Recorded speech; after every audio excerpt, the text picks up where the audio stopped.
Good afternoon. Welcome to our session today, where we're going to be talking about how to make the most of your directories interview. I think this is quite timely, as I'm sure, like myself, many of you have been beavering away at directory submissions over the last couple of months. And as we know, researchers are starting to go out to referees this week. There will be an opportunity at the end of the session to ask some questions, or if indeed you have any burning questions whilst our experts are talking, please pop it into the chat and we'll endeavour to cover off those issues at the end. So advising us today, we've got Simon Marshall and Emmie Hocking, who between them have, I'm told, over 30 years worth of legal marketing experience. So can't say better than that. So Simon, Emmie, leave you to say hello and tell everybody about what you do. Go on, Emmie. Yeah, so hi everyone, and thanks for joining us today. I've been working in law firms in marketing and BD sort of over the last 15 years. Have been through the research cycle many times in various different capacities for different practice groups and geographies. So have been on quite a lot of these researcher calls, and over the years have amassed a fair amount of knowledge as to how to get the most out of them. So hopefully that will be helpful today. I literally can't wait to hear what you've got to say. I'm quite excited about it because it's giving me just a completely different perspective on it. Hi, I'm Simon Marshall. I'm the founder of TBD Marketing. I've worked at 6 different law firms of all shapes and sizes. And I was previously, Kate, a directories researcher, as you probably know, at Legal 500. When I was in a different sales job before that, and Mairead, who was at Legal 500, asked me if I'd come and help them kind of do more on the client feedback side. So that's why I went to join them as a second jobber. I went back and to be a journalist and stuff. So my experience is both from acting on the side that everyone on this call is on, and actually being a researcher as well. So I've kind of got both sides of the fence, as it were. Brilliant. And I should add that I'm Kate Upton and I'm a business development manager over at Brown Jacobson. So I'm at the coalface of working on these directories as well. No, that's absolutely brilliant. So I suppose, you know, in coordinating these submissions, you know, we want to get an interview. Should you always have an interview? I suppose that's my first question, really, because I think for the first time last year, I was given an option on some of my submissions as to whether or not my partners wanted an interview, or, you know, should they go ahead and have one. So what's your view on that, first of all?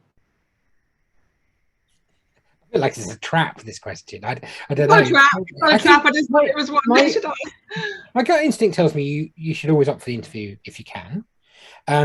But that said, just thinking about it, Emmie, in live in the moment, I think there's probably only so much bandwidth you're going to have with each researcher as well. So if you're in an area where there's 2 or 3 different submissions going in, Emmie's got a wealth of experience on the employment law side of things, but maybe arbitration's got 2 or 3 different rankings, disputes has got several rankings. You might want to just pick and choose like where you do actually use this calls. I remember going to a firm a few years ago, and a partner turning up for the 3rd time on the 3rd submission, Kate, having said that they spent more than 50% of their time in that area. And I was like, unless you're incredibly bad at maths, this doesn't stack up. So yeah, my sense is yes, default to yes. If you're asked, it's normally a good sign. Things are going well with your submission and the client feedback so far. You've probably got something you want to share. That's why you did submission. But just consider bandwidth and how often you're going to show up. That's what I'd say about that. I don't know, Emmie, if you've got anything else on that question. No, I agree. I think it's about working out with these things, so what your strategy is and which are the areas that you're really hoping to make some gains on. If there's some that you're fairly confident you're going to be stable, then perhaps they take a back seat. I also kind of see the interview as an opportunity. You know, you've put your submission in, and this is a real opportunity to add some colour to your submission and be able to expand and bring things to life. So I think if it's part of your strategy to really pursue increased rankings or to maintain your position, then yeah, you should take the interview. I'm going to answer your question, Kate, just one other slightly different way as well, which is I think that the researchers always say to you it doesn't actually affect the kind of rankings, and everyone always says that, and I think they have to say that because they want to be independent, but in my experience there's a huge correlation between did have an interview and had an opportunity to be promoted. So everyone who's listening in, if you've got an area, maybe choose a handful of the 50 you've got to submit. Maybe if you choose 3 or 4 and say, look, we really do strongly request that we get interviews in these areas, I think it's okay to focus your firepower there a bit as well. You don't need to, if you're top tier on your own, don't bother with the interview, right? You don't need to push for it, then you're fine. Yeah. Okay, so we've had the call, got the interview booked in the diary. So I'm a BD manager, marketing manager in a law firm. What can I do to help my partners prep for this interview? You know, who should I be talking to? How can they prepare for this interview? I'll go first, shall I? So, I mean, from my perspective, I've seen calls go really well, and I've seen calls go not so well. And the ones that have gone really well have been the ones that where people have actually taken the time to prep beforehand and really think about what it is they want to get across. So, you know, you've spent the time doing the submission. What are the sort of key messages that you really want to be telling the researcher about? And also, what are the key matters? You know, pick out 2 or 3 of your strongest matters that you are really sure are going to be of interest to the researcher, because they will have read so many submissions, and this is really your opportunity to actually expand on them or to bring those to life a little bit more.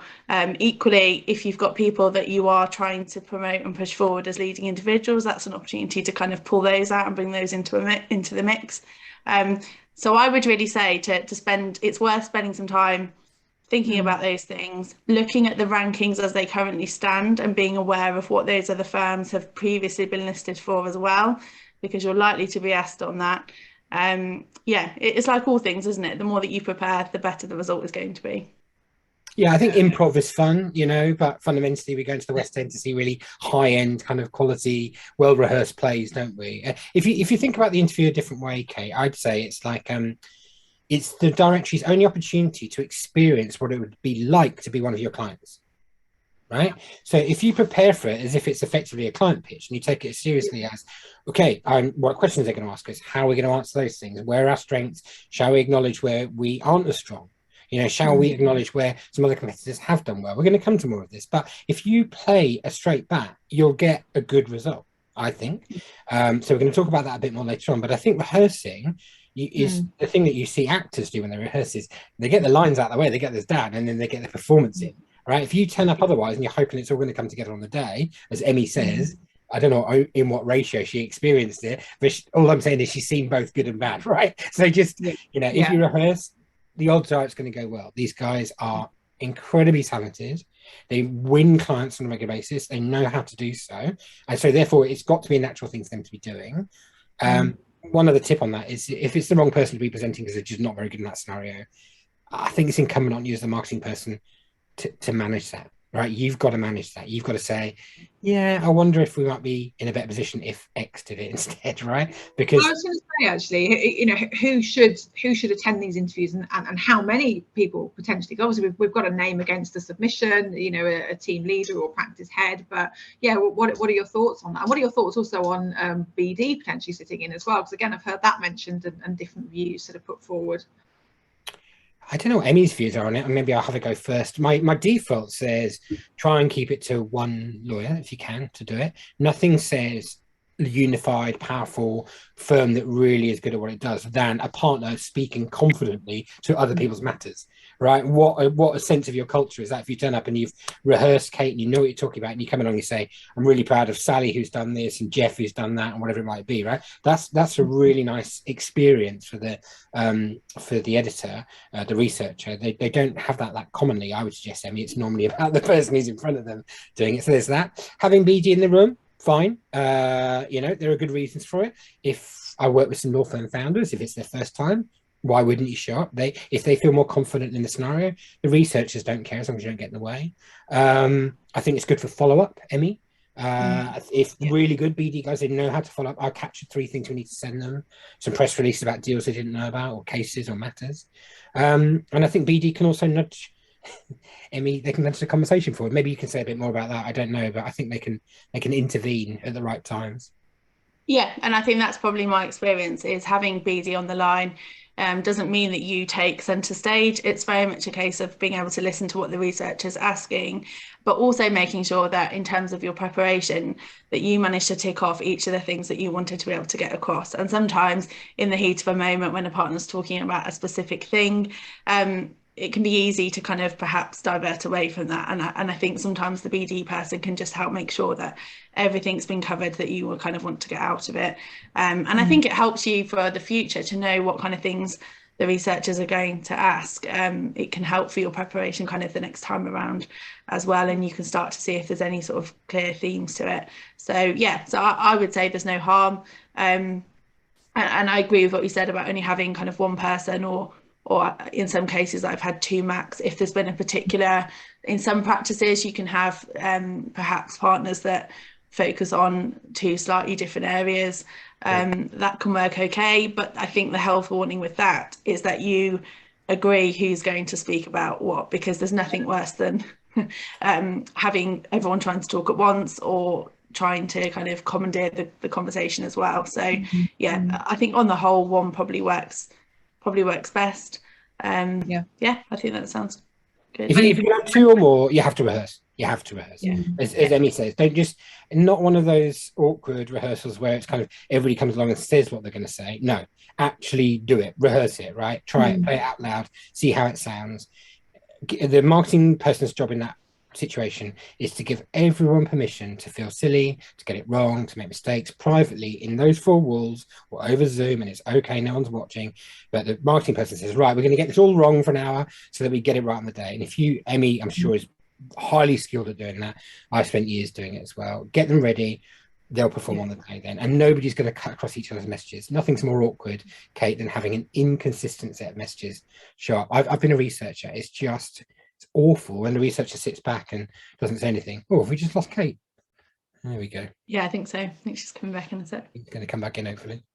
Here she is. That was quick. Sorry about that. I'm not sure what happened there. Brilliant. Thank you for clarifying that sort of pre-interview then. So I suppose working chronologically through it, you know, we've got the interview, we've prepped, we've rehearsed, we've got the right people in the room, hopefully. So on the day, we've got our 20 minutes to shine, and as you said, Emmie, add colour to our submission. You know, what sort of things should we be talking about? What sort of things should we have in our armoury to discuss with the researcher? You know, in addition, obviously, to the matters within the submission. So how do you want to go first?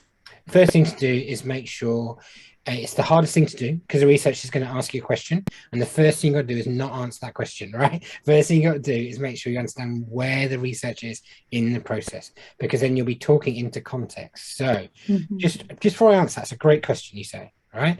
Just before I answer that, where are we in the process? How far along are you? How many people have you interviewed so far?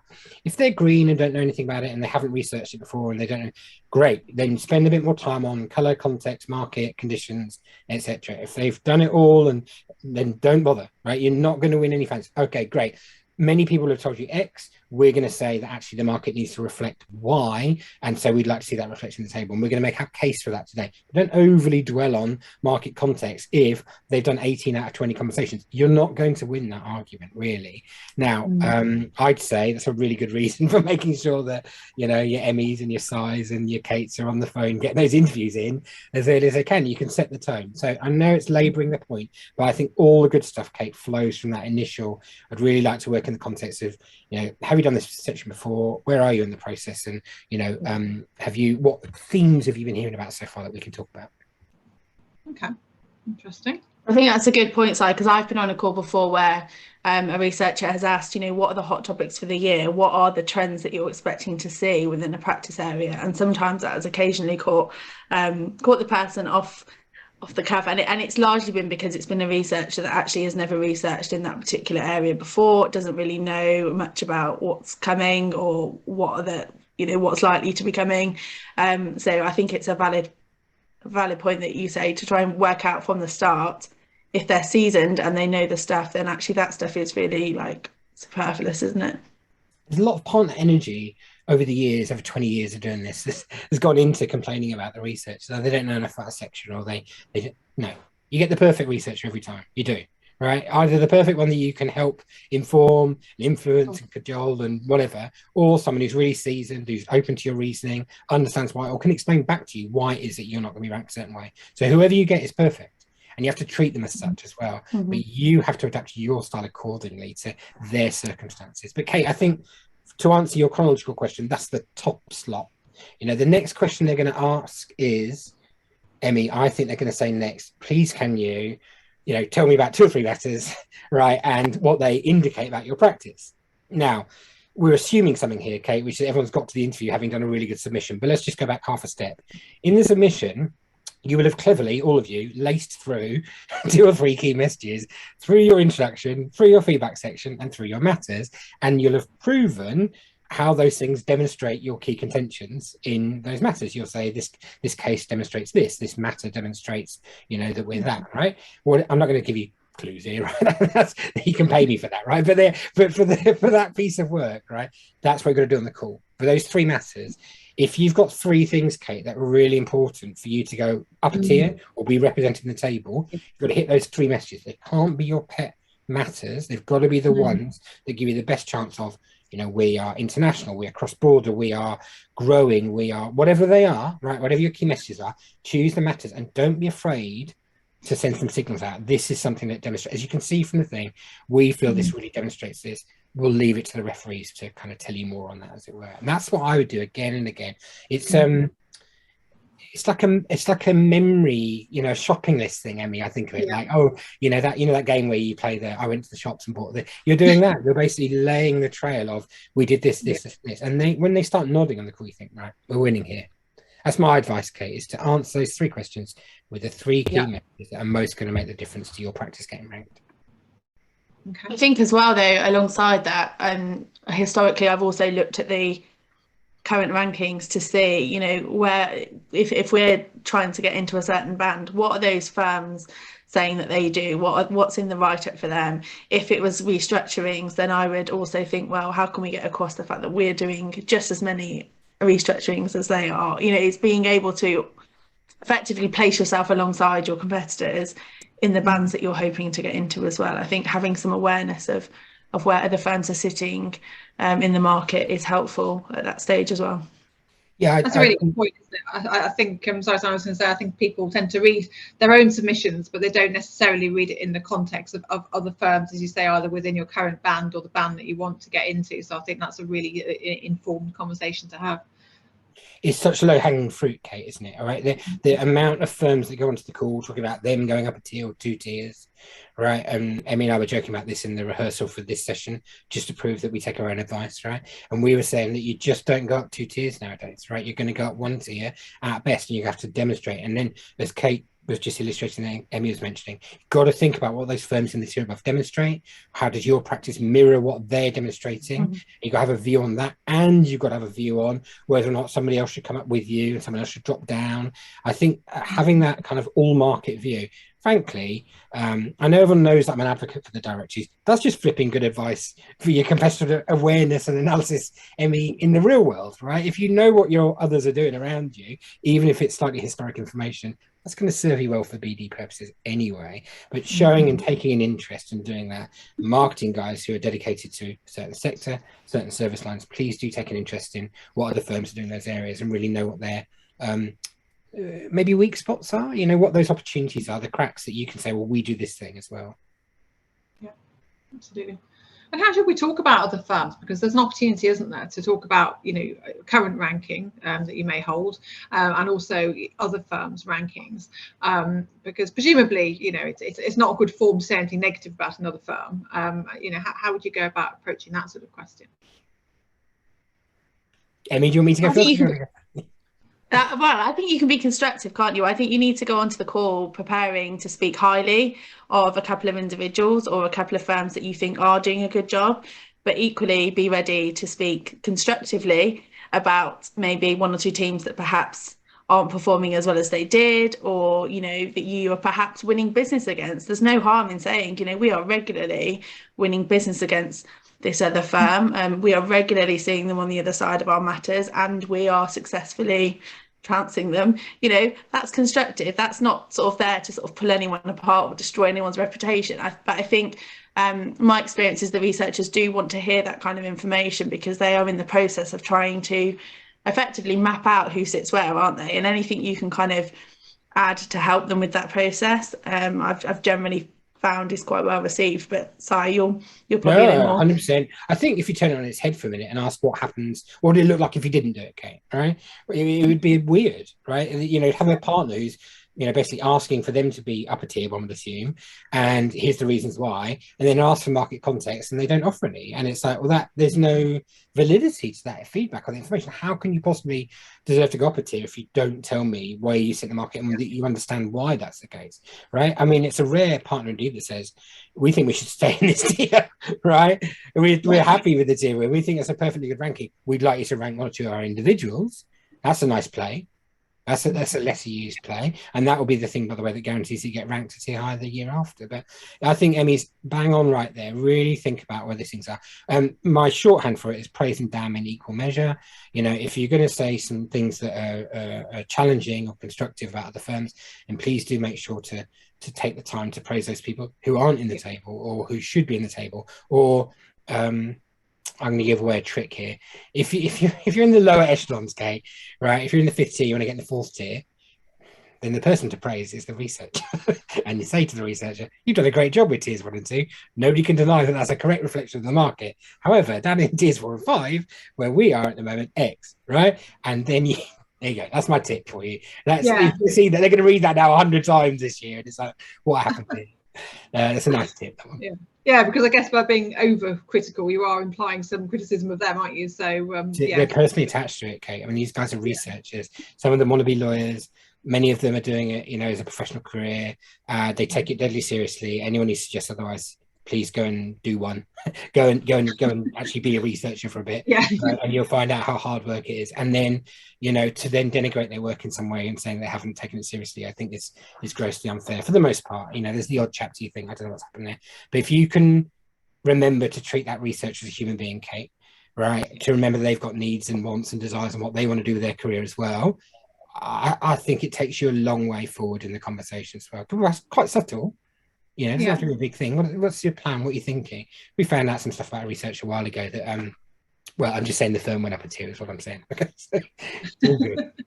I think as well, sometimes it can be a bit daunting if a researcher turns up with a list of, say, 20 firms and they then just want to go through line by line and ask you what you think of every firm. And I think it's okay to be able to say, look, actually, we don't know all 20 firms enough to tell you anything, particularly helpful, but we do know these 3 firms really well. And what we'd say about these 3 firms are X, because actually, it's quite unlikely that you're going to be able to say anything particularly useful about a huge list. And really, they've just got a list based on what they're trying to kind of work out as part of their rankings anyway.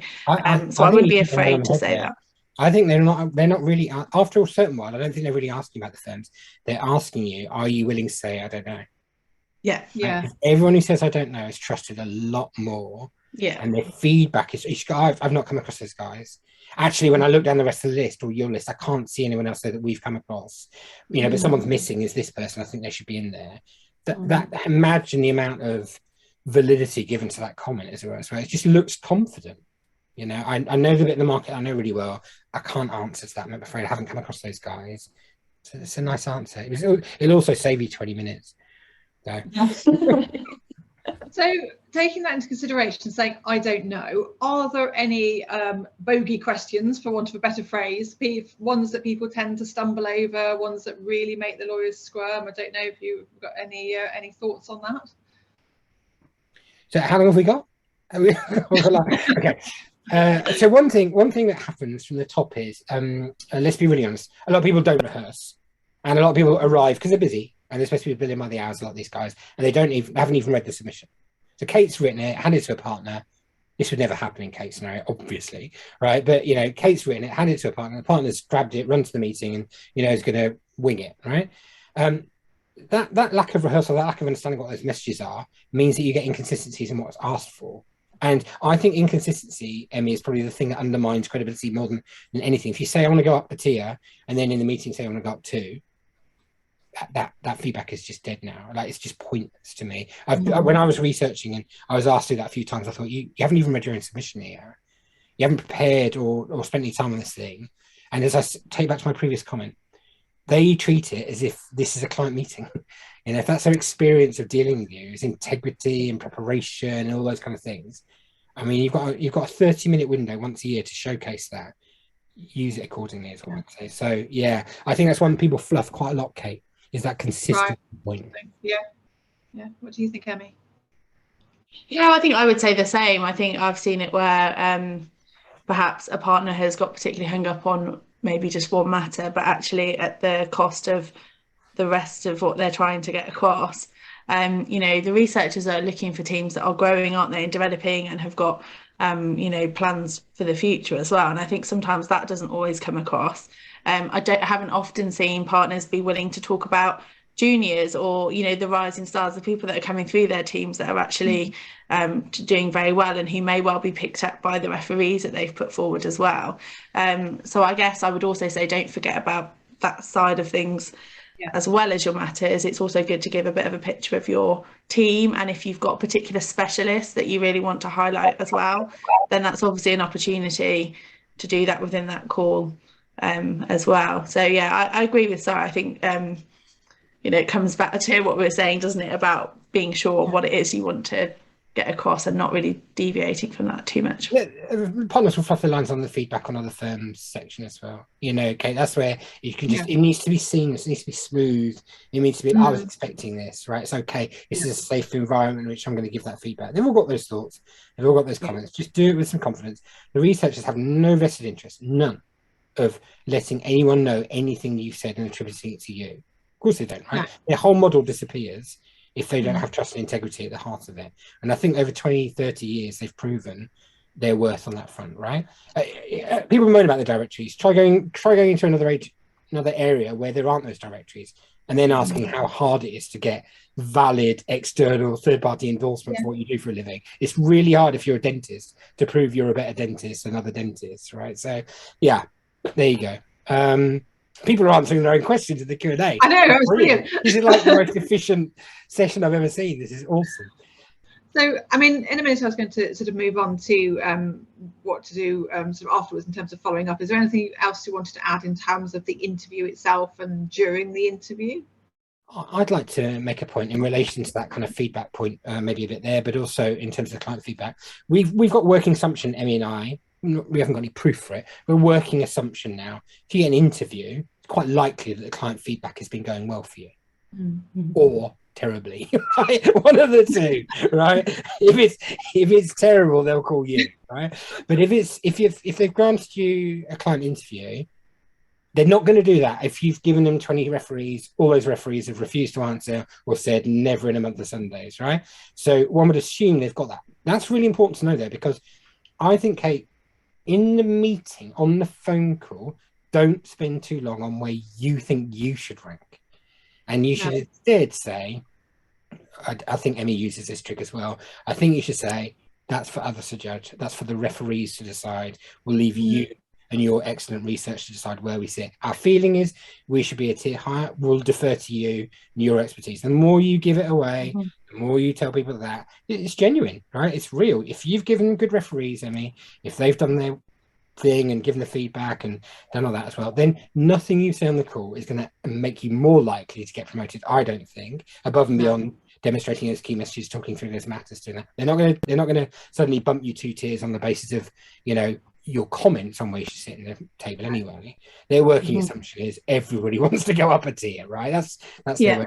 So don't even just be light about it and airy and breezy. It's like, okay, that's what we want. We'll leave the referees to it. Now, can we focus on, our feedback here is we think X is going to have a bit of a challenge because they lost a team to Y, right? We think so-and-so is going to benefit from that hire. They should definitely include in your table a tier higher. A lot of authority to what I just did there, right? Really understand my market, know what's going on, and you do it as if you'll already know that these things have happened. If they don't, they'll say, "Oh, tell me, I didn't know that. Tell me more." Great, right? But otherwise, you know your market. I don't know, Emmie, anything else there?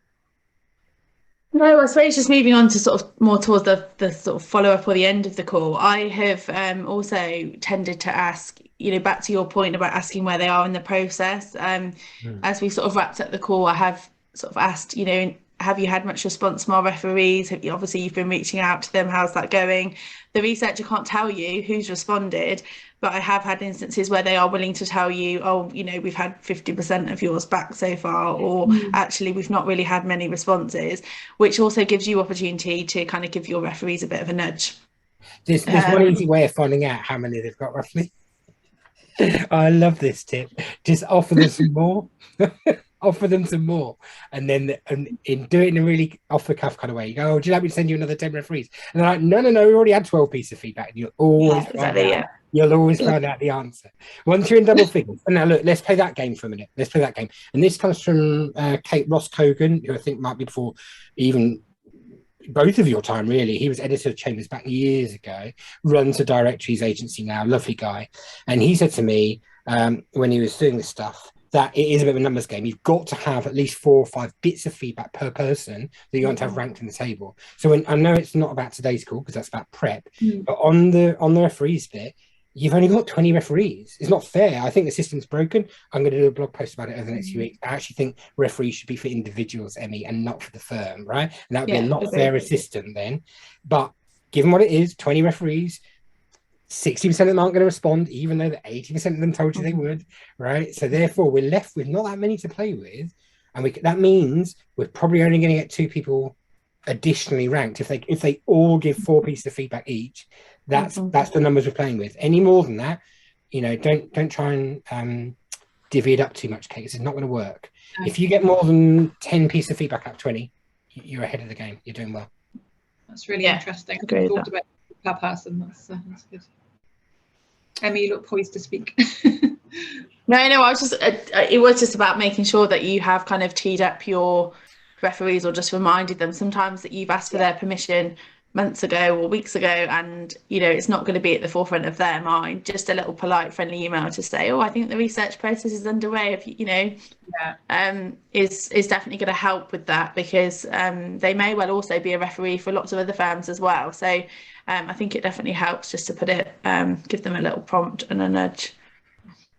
Lovely. And I think in terms of, I know somebody's asked a question around follow up after the interview. I suppose I've always looked at it that the better rapport that you can sort of create with the researcher, the better it is, and to be able to have a point where you can follow up with either some additional information, or if there's a point during the call where you can say, oh, I can send you a little bit more on that, or actually find a reason to kind of update them on something perhaps, then I think that can kind of help as well. But Si, you've probably got more to say. I think that's wonderful advice, Emmie. I mean, it's just a golden thread, Kate, isn't it, right? In the submission, we're going to seed it with 3 key messages. We're going to thread those through all the matters. During the interview, we're going to give people an experience of what it is, and use those matters that demonstrate those 3 points. In Emmie's follow-up email, she's going to say, hi, lovely spending some time with you. Thanks. Really good luck with that thing that you're doing over there, personal, right? And then just following up on some things that we covered on the call, here's some demonstrations of the kind of things we were talking about. Here's an example of something cross-border. Here's an example of where we've grown recently. Here's an example of where we've been trusted by a long-standing client. There's another one, right? And then, so you do that in that follow-up. And what you've really done is just gone, seed it, tell them what you're going to tell them what you told them. Really, just go 1, 2, 3. Exam technique, isn't it? No, I mean, not difficult. Bit of a pain if you've got to do 100 of them. Most of you will have 8 or 10 emails to really make sure that those messages have utterly landed in people's kind of inboxes and they got through them. I mean, I would really suggest that you find something to follow up on. Emmie, maybe I'm going to go back on what I was saying before. I think the BD person should try and get on the call if they can, if that's the case, because I think they're just a lot better naturally following up on that stuff than the lawyers who are busy. They've got clients to get to, they've got other stuff to do. You want it to be timely, don't you? Not in 2 weeks. I spoke to you 2 weeks ago and here's that thing I promised. If you can do it on the day, even better is my advice. Yeah, I mean, professionally, when you go and do, I've done some comedy writing years ago. It's called a callback, isn't it? What you do is you reward the audience for something you've told them something, and then later on you kind of tell them again, but you don't tell them exactly the same thing, and they intellectually kind of go, oh yeah, I got that thing. You've actually just implanted it more in their knowledge by going, oh, here's an allusion to the thing we were talking about. Here's an example of that. And they go, oh yeah, good. They're nodding. Once people are nodding, their mental checklist is being ticked off. You're kind of winning at that idea of why you should be ranked. And it sounds a bit like behavioral economics. That's because it is. We're trying to sell something here. And we need to deal with human beings to sell it. And what's that person going to buy? Trust and authority and all those other bits. And we've got to work with that as well. So I think you said it before, didn't you? It's a bit like a job interview, really. Almost like your submission is like your CV, and then you've got the interview to elaborate and add colour and give examples. I think of things that you've done. It's not got Okay. thankfully, a job interview's not got a 47-page template though as well. So it's got imagine if you had to fill that in. No, although I used to work in recruitment, and some of the CVs I received, you would think that was the case, Simon. Although it's a similar principle, isn't it? Like, I think with a job interview, you know, you're selling yourself when you're selling what you know, and actually these interviews should be the same. They're not trying to trick you or trip you up. No. This isn't rocket science. This is stuff you should know about, or the partner should know about if it's their practice. You know, all you're really there to do is just tell them as much as you possibly can, and to try and sell, you know, why you deserve the ranking. So I think it's a similar principle in that sense. I want to address something that we probably didn't prep for on the call. Just occurred to me that's worth talking about, Kate, as well, which is we're going to start going back to some face-to-face interviews as well, and they're not conducted quite the same way. You know, and one salutary tale I wanted to tell quickly, having been a researcher, was this interview in intellectual property for a Magic Circle firm didn't go well for them as far as they were concerned. As far as I was concerned, it was a perfectly robust conversation about why they didn't deserve to be in the top tier.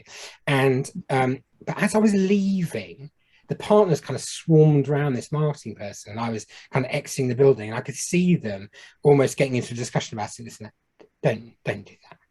Right, come on, right? That experiential element, Kate, of the interview is huge, right? Like turning up on time, you know, treating it like it's a client thing when it's face to face, you know, pouring that person a drink.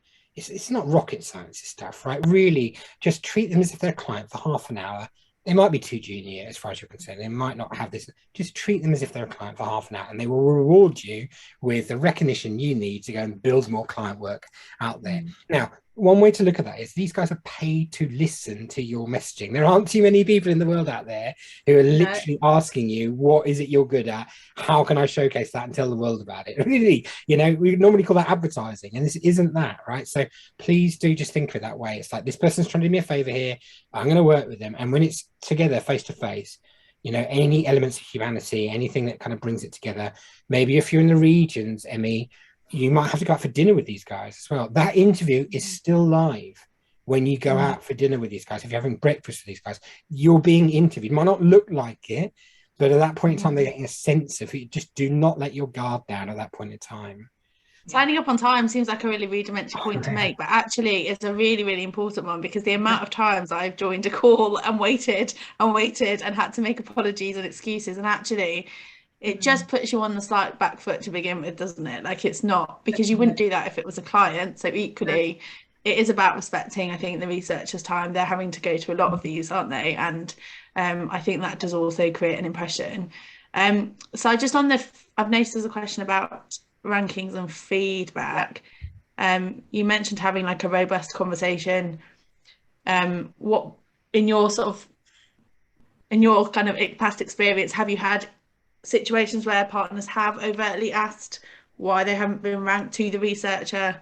Oh, I see. Yes, the first thing we've got to remember is that the researcher better have been the person who wrote it the year before, because otherwise they're just not going to know the answer to that question. It's not like a maths question where they've written down they're working out, right? They're not going to leave a breadcrumb trail for the next person to tell them why they've ranked them that way. So there's that. But I have to say the working assumption is probably there is the same person 2 years on the track nowadays. These guys are professionals. They do it for years, some of them. Think about Maria or Catherine and people like that in some of those areas at Legal 500. Done it for years, 12, 15, 20 years, right? So in terms of dealing with the feedback, you have to then think, well, how are they going to, if they're the existing author, how are they going to receive that feedback, right? And I've alluded to it a bit already. They're probably not going to be influenced by too much by what you're going to say, except to say you can point out to people and say, well, please can you go and look over here? Please can you go and ask the market this question? We'd really appreciate it if you asked our referees like this, or we think others should reflect this in what we do, or we'd be interested to hear what others are saying about that. That's okay. Right, that's okay. But like challenging them head on, you know, these guys they're paid, opinionated experts to do. I think it's just not going to go well. In terms of after the interview and after the submissions are in and the directory's been written up, if you didn't get the ranking you want, I know that's not the subject matter of today, but let's cover it briefly. Kate, there's probably a rush at poor old Georgina's desk every year at Legal 500 of maybe, I don't know, 250 or 300 letters and emails that come through within the first couple of days. You know, in practical terms, is that going to produce the result that you want it to? Okay, I'd suggest not. So one thing to do with that feedback is capture it. It's fresh, it's live, it really bugs you, right? That is the feedback you're going to use for the next year's submission. It is. Yeah. Right. So we're going to use that. Capture. I literally used to issue the results and then say to all the partners, please can I have your feedback on what you read yesterday and give it me here to fill out the spreadsheet or do whatever. Angry. Great. But that stuff saves you a lot of time 12 months later. Yeah. And then when you want to go and speak to the editor, here's my suggestion, do it a month later. Do it a month later and write to them and say, hey, we wanted to give you a bit of space and time and we wanted to reflect on what you'd written.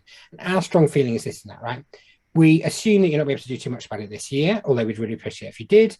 However, for next year, please could we be assured that, one, we'll get an interview so we can express our case, and two, that we have a better understanding as to why this has happened, given that it's now been X many years. And I think reasonable, rational, that part of your brain coming at it. And they imagine Georgina suddenly gets a letter. It's just one on that day. She's going to read it. Right? 299 are unread from a month ago, but she's going to read that one because it's arrived fresh in the box. This bothers this person enough to write to me. Now, I can't tell you the next bit. I was going to tell you something there, but I can't. So it's all I'm going to say is it has worked, that approach, over the last wee while. And I would suggest or potentially, Si, you could do it as part of your prep, couldn't you? Because I've also seen firms successfully do it a couple of months before the, for as they're preparing next year's submission, a couple of months before they have reached out to say, look, we're giving this some thought. Could you just give us some feedback, which would help us work out maybe where we've gone wrong? And I have seen some positive responses come back from Chambers and League 500 at that point with a couple of pointers, or even in some cases they've said, actually, this person is on our notepad for this year. We're looking at them to consider whether they're an individual, or actually the reason that you weren't successful was because we don't see that you're active in that particular locality. You might be better putting a submission forward for this region instead. So I have seen kind of pointers on things like that come forwards kind of like a couple of months before. Catherine's made a really good point in the chat just there as well, and just said that we've done the approach that I was just suggesting, and then been thought and said, oh, you need to buy the kind of feedback report, okay?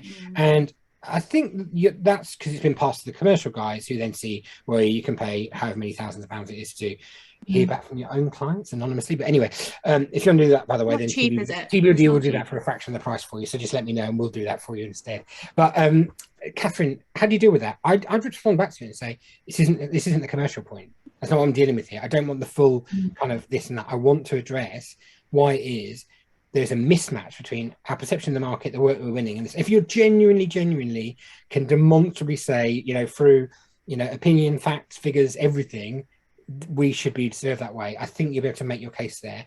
So I would actually double tap. I would go again and say to them, no, we really want you to look at this. This is why, and you're the chapter editor or the overall arching editor, and we're going to ask you to do this, and then leave it there. It's okay. You've made your point, and subtly behind the scenes, don't make any more of a fuss about it. They'll go and have a word with their employment law researcher or their IP researcher and say, hey, look, I don't want to receive another one of these this year. Please, can you at least tell me why, that's things happening that way when it comes back? And they'll just say, we didn't get any referees. We didn't get any feedback from those guys, whatever it might be. So, look, it's a game.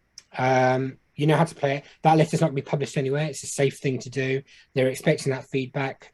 It's okay. But just give yourself the best chance by timing it well. And then I don't think there's any harm, Kate, in being quite robust in those conversations with people as well. Like I once, when I was a researcher, I once walked into the room in the Scottish law firms. I was a Scottish editor.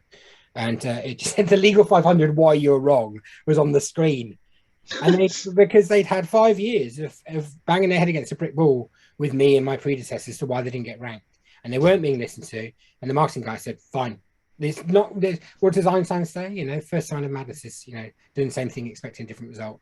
And they just thought, we're going to try a different approach, and it opened up the conversation. We listened differently to them. Don't be afraid to say, as I do in some of my submissions over the last couple of years, we need to have a conversation about the fact that there is a disparity between where we perceive ourselves, the clients who instruct us, and your representation of us in it. So it matter. Now, one thing on that, Kate, I'm going to finish off talking and saying is that they, of course, know stuff that you don't know. So all the stuff that's in the submissions, that's confidential in the other firm's submission, you never know another law firm's practice, right? No. You've got to be aware you have to defer to them. Say, we trust that you know, but you can see what's in ours and it's confidential in here. So we're assuming that they've got some stuff in their confidential area, because actually when we look at the listed version, it looks a bit light, right? And I've said that recently. We saw one yesterday. It was so light, Kate. The example given on this hugely important table, it was a, you know, premium disputes or whatever it was. It was a $12 million dispute, and I was like, that's not even supposed to be in that table, right? So I just think that's pointing that out and saying to people that doesn't look like the kind of thing that's supposed to be represented here. No, that's wrong. No. Okay. Yeah. So I think there's a real theme here, isn't there, in terms of the preparation for these almost going on, I wouldn't say throughout the whole year, but, you know, through a good chunk of your sort of working year, really, because you're incorporating the lawyers' feedback on their rankings for next year's submission. You know, you're preparing well in advance. Obviously, once you get the nod to sort of make your submission, you're in the interview process, you're rehearsing that, and then you're almost treating it, Emmy, you know, like an interview, like an exam, where you're, as you say, you know, showing them what you've done, giving an example, and then, you know, almost sort of asking, matching back and following up as well. So, you know, I think it's giving this the real time and emphasis that it deserves, really, rather than, I think sometimes it can feel a little bit like, oh my goodness, it's that time of year again, and it's all a mad rush, where I think we all need to build in that process and that project management around submissions and the interview process as well. So I think we've come to chronologically the end of our interview and follow up, and I don't have any other questions in the chat at the moment. Obviously, still time and opportunity for people to ask any if they have any burning questions. Was there anything further from you two? It's been really, really insightful, and I think, you know, really useful for me. I've certainly sort of picked up some ideas and things that I'm going to incorporate in my submissions and pre-interview process moving forward. So that's absolutely brilliant. But was there anything further that you wanted to add before we do conclude the session? I don't think so. For me, I think Si was right as well when he said, you know, if you get that email from League 500, respond quickly and get them booked in, because you don't really want to be the last interview in the pile. And other firms will be equally responding quickly. So you need to make sure that that email isn't going to the partner themselves, where it's been sat amongst, you know, 3,000 other emails. You know, we know that research is happening now. We know that interviews are taking place from now. So yeah, I would just really see if you can follow up and make sure that any interview requests you've received have actually been actioned and put in the diary. A couple of other things, I guess. One is, I would also reverse engineer who your researcher is and work out what else are they researching. At Legal 500, quite often they'll have a regional researcher that research all the region, and at Chambers it'll tend to be somebody who's a subject matter specialist who will research that same thing across the UK. That's a difference, because in the region it should be part of your regional strength, and, you know, therefore that researcher needs to hear you across those different areas. But for the Chambers person, they don't want to hear that you're turning up in 2 jurisdictions because they're going to downgrade you and you'll lose credibility. Yeah, so there's definitely that point. I can't think of the and take time to look them up as well. So maybe, like, we used to do that. We used to go and see who is it we're actually speaking to, like how many years have they been at the directory, like what's their background. Yeah, I think it's good advice. Yeah, definitely. And obviously, if you've got I can say this, if you've got a stubborn area, then don't be afraid to engage the professionals in helping you with a particular submission, I think. And obviously, you guys can help out with that. So I think that's certainly something to build in if you're trying to build a particular practice and an area within your business as well. There's support out there. But no, that's brilliant. I find that, I'd say, hugely useful. I'm sure others have as well. Wonderful. Well, that's absolutely brilliant. As I say, thank you everybody who's joined this. It has been recorded, so I believe we will be posting a follow-up, won't we, via LinkedIn in due course, and obviously for people to join and have a listen through. But I think it goes without saying, if people have any specific questions, Simon and Emmy will be happy for you to approach them, and they can make the appropriate follow-up there. Probably unlikely that anyone will have a question for me, but you're very welcome to follow up, and I will happily talk to anybody who wants to talk to me as well. But thank you, Simon and Emmy. It's an absolutely super session, and as I say, some really practical advice which I will certainly be incorporating in my director's interview process and future submissions. So thank you. Thanks, Kate. Thanks for hosting, Kate. It's a pleasure. Good to see you both.